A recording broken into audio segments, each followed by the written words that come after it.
Hello guys, कैसे हैं आप सब लोग। तो आज के हमारी नई वीडियो में आपका स्वागत है। तो गाइस, आज का टॉपिक होने वाला है एमआर। जो भी आप एमआर के फील्ड जो भी ज्वाइन करना चाहते हैं आगे, बी फार्मेसी ग्रेजुएट, तो उसमें आपको क्या क्या क्वेश्चंस पूछे जाते हैं, वो कोई और जो टिप्स एंड ट्रिक्स होते हैं, हम उस चीज़ को लेके आपको आज ये वीडियो में बताने जा रहे हैं। तो गाइस, सुमित भाई हमारे यहाँ कुछ टिप्स एंड ट्रिक्स बताएंगे आपको कि जो भी आप इंटरव्यूअर के आगे, जो भी इंटरव्यूअर आपको क्वेश्चन पूछते हैं तो आप उसको क्या आंसर दे सकते हो और कैसे दे सकते हो। तो उन चीज़ों को लेकर दोस्तों ये वीडियो है। तो सुमित भाई, कुछ क्वेश्चंस वगैरह हो जाए। तो फर्स्ट ऑफ ऑल यही है आपका कि दो पार्ट होते हैं इंटरव्यू के। एक तो टेक्निकल वाला पार्ट होता है और एक होता है आपका पर्सनल वाला। तो पहली एडवाइस तो यही है आपके लिए कि जितनी भी कंपनियां आपके पर्सनल लाइफ में ज़्यादा अंदर जा रही हैं कि पापा क्या करते हैं, बहन भाई क्या है, वो थोड़ी ज़्यादा अच्छी कंपनियां नहीं मानी जाती फार्मा में। क्योंकि एमएनसी जो होती है वो अच्छे बंदे को, अच्छी फैमिली बैकग्राउंड वाले से आनी चाहिए, उनको प्रेफर करती है। बाकी इसमें थोड़े से जनरल क्वेश्चन है जो हर कंपनी पूछती है कि why we should hire you, और इंटरेस्ट क्या है, हॉबीज़ क्या है, और आपको हम क्यों सेल्स में आना चाहते हो आप। तो उन सब के हम एक आपको ब्रीफ जो आंसर देंगे जिससे कि आप अच्छा इंटरव्यू अपना दे सकते हो। तो पहला क्वेश्चन तो यही रहता है एक फ्रेशर के माइंड में कि जो मूवी में दिखाया जाता है कि सेल्स की नौकरी कर रहे हैं तो ऐसा आएगा, sell sell me this pen. But ऐसा नहीं होता, हमारे साथ तो नहीं हुआ और ऐसा नहीं होता। फार्मा सेल्स डिफ़िकल्ट फील्ड है, मतलब डिफरेंट फील्ड है, ऐसा कुछ नहीं होता। बहुत बेसिक से सवाल पूछे जाते हैं। हॉबीज़ पूछ लिया, तो हॉबीज़ में जैसा मेरा पर्सनल इंटरव्यू था तो मैंने बताया था बुक रीडिंग। तो अगर आप बुक रीडिंग बता रहे हो हॉबी में, तो फिर आपके पास एक बुक होनी चाहिए, एक दो बुक जो आपने पढ़ी हो, या एटलीस्ट समरी तो उसकी पता हो। ठीक है। इसका कहने का मतलब कि जस्टिफाई कर सको उसको, जो भी आप बता रहे हो सब जस्टिफाई हो सके। ऐसा ना हो कि आपने कुछ भी बता दिया तो जस्टिफाई ना कर पाओ, तो वहां पे आप अटक जाओगे। तो ऐसा नहीं है कि आप झूठ नहीं बोल सकते या सच ही बोलना है, वो आपके ऊपर आप कितने स्मार्ट हो। झूठ को सच साबित कर दो या सच को झूठ में देख लो वो थोड़ा सा, लेकिन आपको ये जो आप बोल रहे हो उसको आपको वहाँ जस्टिफाई करना ही करना है। जैसे आपने अपनी फैमिली बैकग्राउंड को कोई ऐसा पॉइंट बोल दिया जिस पे उसने काउंटर क्वेश्चन पूछ लिया, तो आप उसे जस्टिफाई कर दो, क्योंकि आपका जो इंटरव्यू है ना, वो आपके जो आप बोल रहे हो उस पर ही ज़्यादा रिपीटेड होता है, खासकर एमआर की जॉब में। दूसरा आपका ये वाला रहता है कि आपको हम आपकी हॉबीज़ क्या हैं, तो सब लोग ये बताते हैं कि मेरे को घूमना फिरना पसंद है, फिर 2 महीने में रिजाइन डाल देते हैं सेल्स में आके। तो ये सब नहीं करना है, आपको घूमना फिरना पसंद नहीं है। देख लो थोड़ा माहौल कैसा है, सीरियसनेस चल रही है, थोड़ा सीरियस बोल दो कि सर मेरे को फार्मा की नॉलेज है इसलिए फार्मा में आना चाहता हूँ, और इसमें थोड़ा अगर आपको लग रहा है थोड़ा चिल माहौल जा रहा है तो बोल दो to be very honest for money. तो ये एक टिप्स हो सकती है आपके लिए। फिर वो आपसे पूछ रहे बुक कौन सी पढ़ी, तो मैंने तो अपनी बुक्स बताई थी। डोपामिन डिटॉक्स नाम की एक बुक है, तो मेरे को उसकी समरी पता थी, मतलब 2-3 बुक मैंने पढ़ी थी, वो पढ़ी भी थी थोड़ी। तो वो प्रोक्रेस्टिनेशन के ऊपर थी, तो उसमें हम कैसे प्रोक्रेस्टिनेशन को बदल सकते हैं, अपना जो स्क्रीन टाइम है इंस्टा वगैरह वो कैसे कम कर सकते हैं। तो मैंने जस्टिफाई कर दिया, तो मेरे जो जेड थे वो सब इंप्रेस हो गए थे, तो मेरा सिलेक्शन हो गया था उसमें। तो यही सब चीज़ें हैं। बाकी अंकुश भाई अपना पर्सनल एक्सपीरियंस बताएंगे आपको। बाकी ये चीज़ें तो अलग साइड होगी। बाकी अगर आप फ्रेशर है, कोई भी कंपनी ज्वाइन कर रहे हो तो उसमें थोड़ा साइंटिफिक नॉलेज आपको चाहिए होती है, जैसे फार्माकोलॉजी, फार्माकोकाइनेटिक्स, फार्माकोडायनेमिक्स। तो इसका थोड़ा बहुत क्वेश्चंस वगैरह चलते हैं। ऐसा मत सोचो कि बिल्कुल उन चीज़ों को नहीं पूछेंगे। वो चीज़ें अगर आप फ्रेशर ज्वाइन करो तो चलती है। लेकिन आपने अगर 1 साल एक्सपीरियंस हो गया है, 2 साल एक्सपीरियंस हो गया है, फिर इंटरव्यू दे रहे हो, फिर वो खाली सेल्स पे बात करते हैं कि आपकी सेल्स कितनी पिछली कंपनी में, पिछली कंपनी में प्रोडक्ट कौन से थे। तो मेनली रिलेशन उसी से आता है, सेल्स से, प्रोडक्ट से और कंपनी से रिलेटेड क्वेश्चन से पूछते हैं।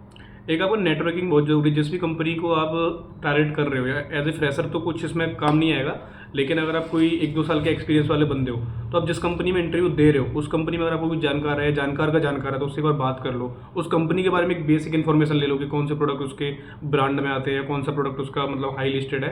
तो उसके बाद 2-4 लाइन आप बोल पाओगे, थोड़ा वो समझेंगे हाँ भाई गूगल करके आए, जो भी है, तो वो इस चीज़ से इंप्रेस होते हैं। हाँ, आप ये गूगल impress करके आए होते हो हैं। वो दिक्कत वो नहीं दिक्कत है, बट आप करके आए हो एटलीस्ट, तो वो थोड़े खुश होते हैं हाँ बंदा सीरियस है। दूसरा आपको मैं बताना चाहूँगा कि ये जो जॉब है वो बेसिकली बाइक चलानी है आपको। ठीक है, डॉक्टर से मिलना है आपके, जो आपके कस्टमर है वो डॉक्टर है, केमिस्ट है, तो आपको पहले समझना होगा कि आपका काम क्या है। आपका जो बेसिक काम है डॉक्टर से मिलना है, अपनी जो भी आपका एक कंपनी है उसके किसी भी डिवीज़न में अपनी दवाइयाँ हैं, जो भी न्यूट्रास्यूटिकल है कुछ कंपनियाँ, उनको प्रमोट करना है और बिजनेस ला के देना है। तो बहुत सिंपल सा काम है और बहुत हार्ड भी है कुछ लोगों के लिए। तो बाकी इंटरव्यूअर भी पूछ लेते हैं आपसे कि आपका जॉब रोल है, तो आपकी क्या जॉब रोल रहेगा, वो करना क्या है। एज ए एमआर आप क्या एक्सपेक्टेशंस रखते हो, मतलब फील्ड से, मतलब क्या आपको काम करना पड़ेगा।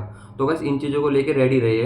कोई भी क्वेश्चन से, वैसे गैस कहीं से क्वेश्चन कुछ भी उठ सकता है, पर आपको जो बेसिक क्वेश्चन है वो आप तैयार रखिए। और बाकी कंपनी डिपेंड करता है, क्योंकि क्राइटेरिया होता है किन्हीं किन्हीं में कि बी फार्मेसी लेना है या फिर एमबीए वाला स्टूडेंट लेना है। बाकी में बीएससी बीकॉम वाले भी अप्लाई कर सकते हैं, ऐसी कोई इशू नहीं होता। बाकी मेनली जो बड़ी कंपनी होती है वो बी फार्मेसी या एमबीए वाले को प्रेफर करती है। और एक अपना पॉइंट अंकुश भाई ये भी रहेगा, अगर आप इंटरव्यू में जा रहे हो तो अपना थोड़ा ड्रेसिंग सेंस और जो ग्रूमिंग वगैरह ये है तो है ही। मस्ट है ये, ठीक है। इस पर बिल्कुल कॉम्प्रोमाइज़ नहीं करना आपको, मतलब जैसे अभी हम ऐसे ही बैठे हैं, थोड़ा सा ऐसा लग रहा होगा। बाकी आपको ग्रूमिंग वगैरह अगर आप दाढ़ी रखते हो या तो सेट हो जाए, बहुत ऐसा लगना चाहिए कि आपको कि आईएएस का इंटरव्यू देने जा रहे हो, क्योंकि सेल्स ना चमक धमक ही है। इंटरव्यू पूरी वेरिएबल सेल्स चमक धमक है। आप अगर चमक धमक नहीं दे हो ना, आप में स्मेल अच्छी नहीं आ रही, प्रेस किए हुए कपड़े नहीं पहने, तो आपको कोई जेन्युइन नहीं मानेगा। आप कितनी बड़े ब्रांड के साथ हो और आप छोटी कंपनी के साथ हो, कपड़े अच्छे पहने आपने, अच्छे से बोल रहे हो, स्मेल आपकी अच्छी है, सेंट परफ्यूम लगा के, खासकर गर्मियों में अच्छे कपड़े पहने, तो एक आपका मतलब फर्स्ट इंप्रेशन वाली बात पड़ती है कि भाई कुछ है, मतलब बंदे को जिसमें क्लॉथिंग सेंस ही नहीं है, वो क्या सेंस मतलब रिफ्लेक्ट करेगा। First impression is the last impression है, ऐसे करके हम इस चीज़ को देख सकते हैं। तो इंटरव्यू में तो खासकर ये मस्ट है कि आपको कपड़े बेहतरीन पहन के जाने हैं। शादी पे भी जो नहीं पहने ना, उतनी तरीके से प्रेस दिखनी चाहिए, बढ़िया स्मेल, एकदम चौड़ में रहना है। नहीं होगा दूसरी कंपनी में होगा, पर अपने आप को पॉजिटिव रखना है वो, ठीक है। तो गाइज यही सब कुछ टिप्स एंड ट्रिक्स है, कुछ ज़्यादा इसमें कुछ आपको उलझने की जरूरत नहीं है। जो मैंने बताया आप इतना भी तैयार कर लेते हो, थोड़ा साइंटिफिक नॉलेज होगी, खुद पे ध्यान दे दो थोड़ा, और छोटे मोटे जो बेसिक क्वेश्चंस बता दिए। बाकी ये भी पूछ सकते हैं इंटरव्यूअर की, आप अपने आप को 5 साल में कहाँ देखते हो, 10 साल में कहाँ देखते हो, या आपके आगे क्या लाइफ गोल्स है। तो अब छोटे मोटे क्वेश्चन ऐसे भी होते हैं, तो ट्रिकी क्वेश्चन होते हैं बाकी छोटे मोटे, और बस अब वो तैयार कर लीजिए। कोई ऐसा कुछ खास इंटरव्यू नहीं होता कि आपको लगे कि क्लियर नहीं होगा, आप इजीली क्लियर कर सकते हो। आपको थोड़े बहुत कम्युनिकेशन अच्छी है, अगर आप सही से बातचीत कर सको, ऐसा इशू नहीं है। तो गाइस हम बस यही सब है। उसके बाद आपको अगर वो पूछेंगे कि एमआर का काम क्या है, आप क्या जानते हो उसके बारे में, तो आपको बस एक लाइन में सिंपली बताना है, to generate the prescription and growth the business. ये सबसे बढ़िया लाइन है, सबसे बढ़िया लाइन है कि आपको प्रिस्क्रिप्शन निकालना है और अपने बिजनेस को बढ़ाना है। ये हो गया एमआर का काम आपका, ठीक है। किसी भी उस चक्कर में नहीं पड़ना। और आपके बाद अगर हम टेक्निकल नॉलेज की बात करें, तो जैसे हमने बी फार्मा करा है, जितने भी हमारे साथ के बंदे सबने बी फार्मा ही करा है। बीएससी वाले भी हैं कुछ बंदे, थोड़ा डिफिकल्टी होती है, उनकी थोड़ी सी इस फील्ड में रेस्पेक्ट है। अब मैं आपको टेक्निकल पार्ट में थोड़ा सा एडवाइस दूँ, जो हमसे पूछा गया, हमारी जो पहली कंपनियाँ थी, मतलब अभी भी, तो पी के वैल्यू क्या होती है, टी हाफ, और ये सब जो हाफ लाइफ क्या होता है, फार्माकोकाइनेटिक्स फार्माकोडायनेमिक में क्या अंतर होता है, और पार्टिसिपेंट कोएफिशिएंट वाला एक क्वेश्चन होता है, वो वाला हो गया। गाइज आप वैसे बी फार्मेसी करके आ रहे हो, तो छोटे मोटे क्वेश्चन है, कोई आपके लिए बड़ा इतना इशू है नहीं। आप इजीली ये क्वेश्चन इनके आंसर कर सकते हो। ऐसे कोई आपसे कुछ खास क्वेश्चन नहीं पूछने, डीप घुस के क्वेश्चन नहीं पूछेंगे, ऊपर से क्वेश्चन पूछेंगे। एमएनसी जो होती है वो थोड़ा सा टेक्निकल पार्ट को सीरियसली लेती है, पर्सनल को बहुत कम रखती है। 80-20 का रेशियो रहता है। 80% उनका वो होता है टेक्निकल, बंदे की इंग्लिश कैसी है, बंदे को क्या क्या आता है। 20% उनका रहता है कहाँ से क्या बैकग्राउंड है। लेकिन जो दिल्ली बेस्ड कंपनी है, उनका थोड़ा 50-50 रहता है कि वो पर्सनल लैब में भी घुसती हैं कि आप ज़्यादा अच्छी कर से तो नहीं आ रहे, टेक होगी नहीं सेल्स में, ऐसा कुछ नहीं है।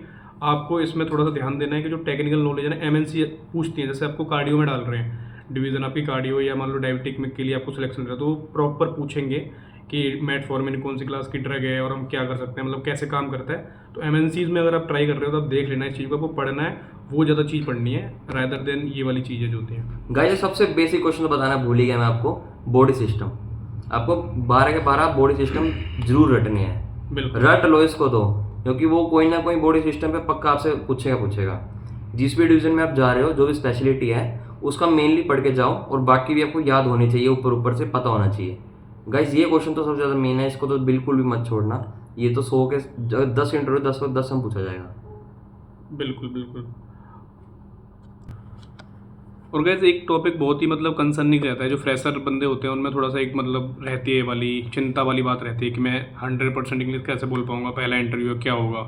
नर्वसनेस होती है, सब में, हम में भी थी, लेकिन ऐसा कुछ नहीं है। मतलब अगर आप एमएनसी को टारगेट कर रहे हो, तो आपको होना चाहिए 70% या 30%। 70% आप इंग्लिश बोल रहे हो, 30% आप हिंदी बोल सकते हो। लेकिन अगर आप इंडिया बेस्ड कंपनी देख रहे हो, दिल्ली बेस्ड देख रहे हो, तो आप हिंदी इंग्लिश ज़्यादा मैटर करता नहीं है। मतलब जितनी इंग्लिश आपको आती है कॉन्फिडेंसली, उतना आप बोल दो, क्योंकि यहाँ पे इंग्लिश का ज़्यादा गेम नहीं है। क्योंकि जो आप काम करने भी जा रहे हो डॉक्टर वगैरह पे, वो भी हिंदी समझते हैं, हिंदी में काम होगा। ये बस सिलेक्शन वाला पार्ट है, तो ज़्यादा इंग्लिश हिंदी के चक्कर में नहीं पड़ना, कॉन्फिडेंट रहना है मेनली, ठीक है। बाकी गाइस जो मदर टंग होती है, आपको सबको पता है, डॉक्टर साहब उसी में बात करोगे, तो वो इतना फोकस नहीं करते इंग्लिश बोल लो, ये बोलो, वो थोड़ी बहुत चाहते हैं कि आपको पता हो, बस थोड़े वर्ड्स वगैरह इंग्लिश में बोलने आए, क्योंकि कोई ड्रग समझो इन सब हाँ समझो। हाँ। तो ड्रग्स के नाम ऐसे होता है, बोल पा रहे हो नहीं बोल पा रहे, चीजें ऐसी होती है, बोल पा रहे हो डॉक्टर जो इंग्लिश बोल रहा है एटलीस्ट वो समझ रहे हो, आप हिंदी में रिप्लाई कर दो, बट वो समझ रहे हो। ऐसा नहीं उसने कुछ बोला आपको समझ ही नहीं आया, ये क्या बोल दिया उन्होंने। बेसिक आनी चाहिए, ऐसा कुछ वो भी नहीं है आपको कहे कि इंग्लिश में बात करो, कभी बोल देते कि, पर इतना नहीं बोलते कि आपको कि प्रॉपर इंग्लिश ही आनी चाहिए। तो गाइस बस यही सब है, आपको ध्यान रखना इन सब चीज़ों का।